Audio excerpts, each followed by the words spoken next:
How to send videos from camera roll as snaps on Snapchat. Hey guys, in this video I'm going to show you how to send videos from camera roll as snaps. So I don't mean just sending it as normal videos where you can just click on it, but as an actual snap that you have to open. So the first thing is to open up your Snapchat application, and then you simply need to record a video. Once you're done, you need to tap on this plus icon in front of your video, and then you need to tap on import media, and here you need to select a video or a picture.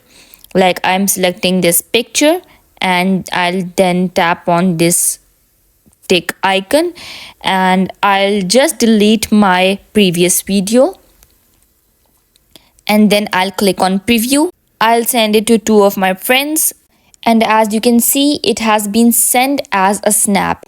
It is a purple video, so it is a snap and not just a normal video. And you can see if I click on it, then it will show deliver as a snap. So that's how you do it. I hope the video helped you. Remember to give this video a thumbs up. If you have any question related to the video, please feel free to drop it in the comment section below. Thank you for watching this video.